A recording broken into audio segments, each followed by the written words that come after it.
Hey, welcome to the Big Daddy's channel. This is Eric Henderson, the owner of Big Daddy's Marinade and Superb Herb Seasoning. Thank you for tuning in. We're going to show you a series of cooking videos of all kinds of recipes ranging from sandwiches, salads, pastas, and show you how to use the Big Daddy's Marinade and our Superb Herb Seasoning and show you how to turn good food into great food. Stay tuned for some exciting recipes and cooking demos.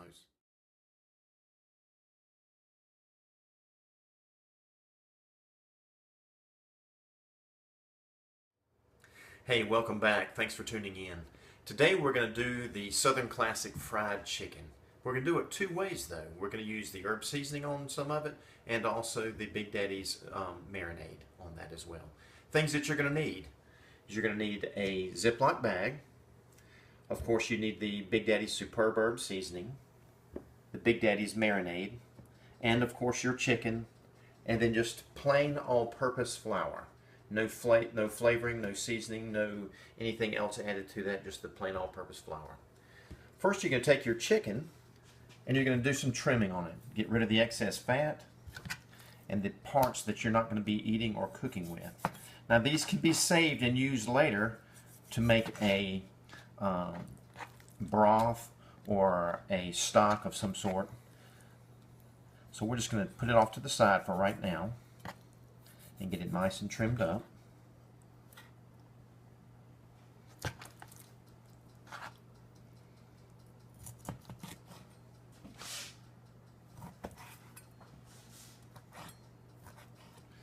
And again, like I say, just save these pieces off to the side.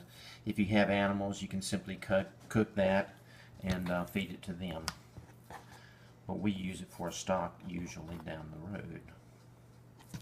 Okay, and once you get your chicken cut and trimmed up like you want, you can look at it. On the outside of this chicken, there's a little membrane on there. That's going to be more difficult for the marinade to penetrate through. On the inside of it, you can see it's more of an exposed flesh, and the marinade does penetrate that very nicely and more quickly. But what I'm going to do is cut this into your chicken tenders. You can buy the chicken tenders already cut at the grocery store, but you're paying about $5 or $6 a pound for that. This you can get for about $1.99 a pound, and it saves you a little bit of time. Plus, again, I like to use my tools, my knives, and so forth. But I'm going to cut about a ½ inch to an inch strip on the chicken.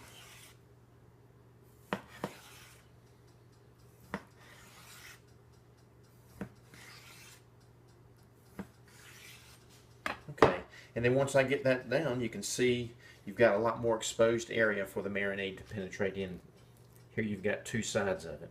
And they're nice chicken strips. They're boneless. It's going to give you a nice bite when you chew into it. Now for half of this, I'm going to put into the Ziploc bag and I'm going to marinate it. The other half I'm going to use the herb seasoning to put it on. And just put it into a Ziploc bag and then just grab your marinade and make sure it's shaken up properly, which we've already done, and just pour some in it. Now you don't have to put it all over it and sink with it, if you will. Just put some into the bag and then toss it around and let the marinade do its thing. And we're going to let this marinade for about 30 minutes. But you can see how the marinade is already covering it a little bit. We'll let some of the air out.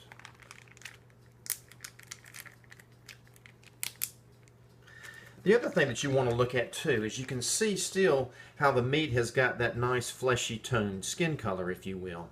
After the marinade takes effect on that, it is the vinegar base, so the vinegar is going to start the cooking process, and it's going to start turning the chicken into a white, almost like you're cooking it a little bit, and that's what's happening. What we're going to start with first is we're going to show you how to use the Superb Herb Seasoning to flavor the chicken and then bread it and fry it. Now, while this is happening, the chicken is marinated with the Big Daddy's marinade, and we've put that in the refrigerator to let it do for its 20 to 30 minutes. Okay? So you're going to take your pieces and you're just going to lay them on its side.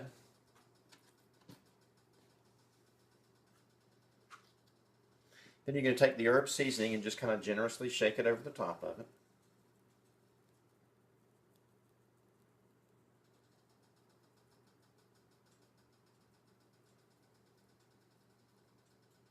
And you're going to do that for both sides.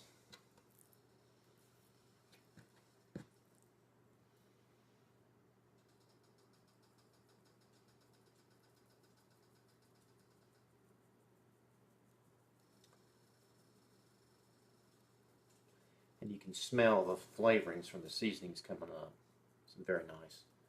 Now you see there's a little residue on the cutting board. You're just going to kind of run it through. No need to let it sit there. And then we're just going to place it into the flour and just toss it around and get it good and coated.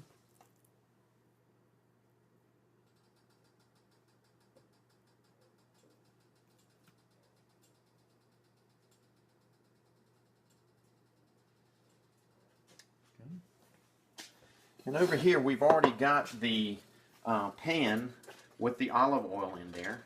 And just put enough into the bottom of it. You're going to get about a 1/4 inch in the base of your pan for that. This is not considered a deep fry. It's called a pan fry. So you've already got it breaded. You've got it temperature up to about medium. And you're just going to lay it in the chicken and let the pan do its work. Now, when you hit the pan like that, you want it to go ahead and start frying and sizzling. If it doesn't, it has a tendency not to let the flour crisp up on the outside of it. It kind of gets a little on the soggy side. So we're just going to let that cook. And you can see around the edges how it's kind of turning a little bit. That's the kind of edge that you're looking at. And what's going to happen is as it heats up and as it cooks, the heat's going to come through the meat, and about halfway up is where you're going to see some of the crispness from the frying take place. When that takes place at about the halfway point, then you're going to turn it and flip it over, and then you'll get that nice golden crust on the outside of it. Alright, it's been about 5 or 6 minutes since we put it into the pan. Again, as you notice, you can see how from the edges up, it's turning white around there, which means the meat is cooking and it's frying just like you'd like. Now what I'm going to do is just grab the end of it and just turn it over. And you can see how that nice, crispy, golden brown that you want on a fried piece of meat is on the outside of it.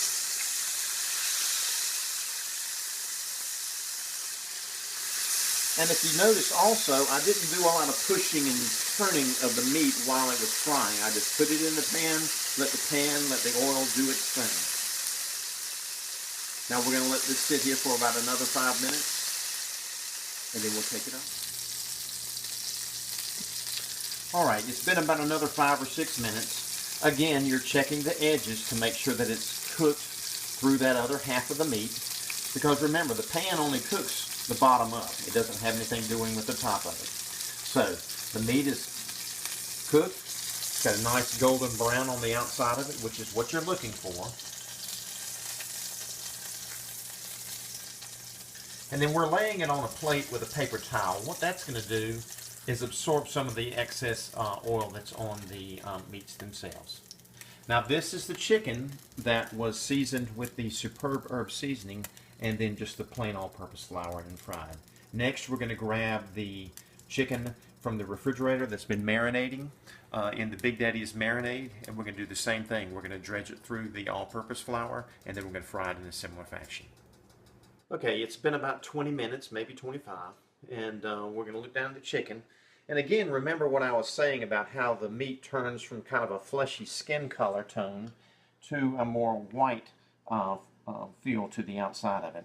What's happening is the vinegar base in the marinade is cooking the meat a little bit. So that's going to give it some tenderizing qualities and some capabilities with that. Now I'm going to take it out of the bag, and again, we're just going to dredge it through the all-purpose flour.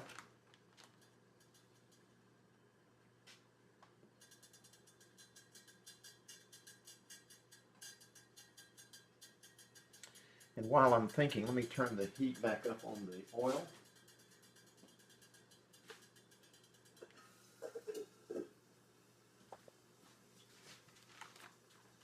Because I cut it down in between the two so that the oil wouldn't get too hot on me. And again, we're just going to try to dredge it out. Now, we have a lot of people that ask me the question, well, don't you put any kind of egg in your flour and get a nice wet batter? I don't, because the meat has its own moisture, and that's going to hold the flour to it, as well as the marinade being on the meat itself is also going to give it some liquid for the marinade, for the flour to stick to.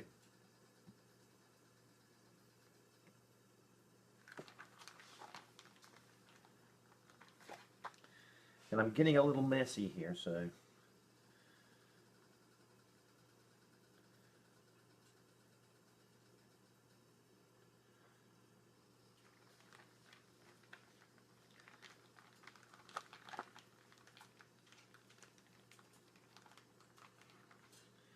and of course the bag is just a one-time use.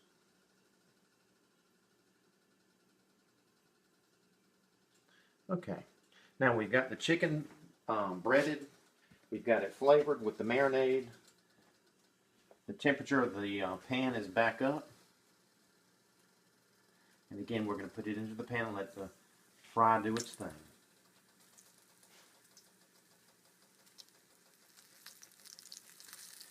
And again, as I mentioned, you're just going to lay it in the pan. You're not going to do a lot of pushing around with it because you want the breader to stay on the meat.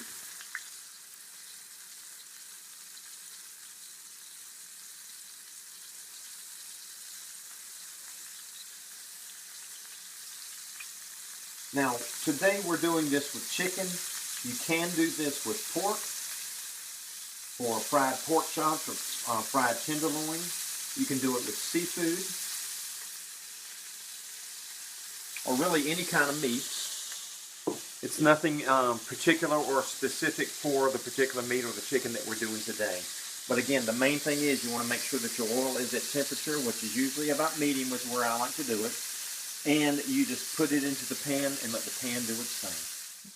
Okay, again, what you're looking at is around the edges, and you can see how it's got a nice crisp edge coming up around the side of it. So you're just going to grab your chicken and just do a flip over.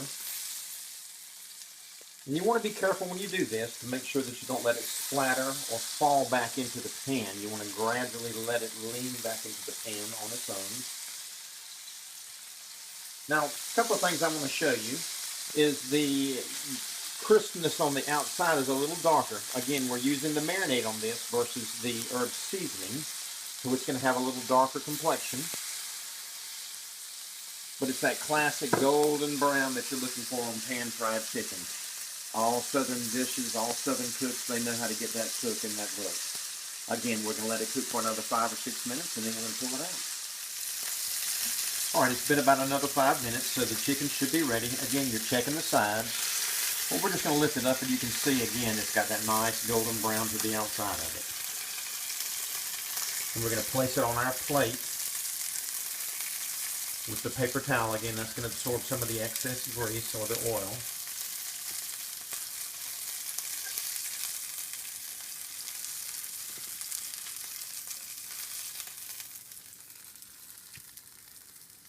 One of the things that I always like to bring out and focus on is when you do the cooking. If you cook it at too high of a temperature, what's going to happen is you're going to get that nice golden brown on the outside of it, but it's going to come too quickly and the meat's not going to get cooked. Chicken tenders is not necessarily a problem, but when you get a thicker cut of meat, that's going to be a problem with it because it's going to leave the inside of it raw. Now, the other thing is if you cook it too low, a lot of people say low and slow, that's not going to give you that crisp that you want on the outside of it as well. Okay? Well, listen, we appreciate you guys tuning in today. Remember, these pieces that we have over here were cooked with the superb herb seasoning. We shook that onto the meat first and then dredged it through the all-purpose flour. And then these pieces here were marinated first for about 20 to 30 minutes with the Big Daddy's marinade. Let's just see what it tastes like right now. Now that's a good piece of chicken.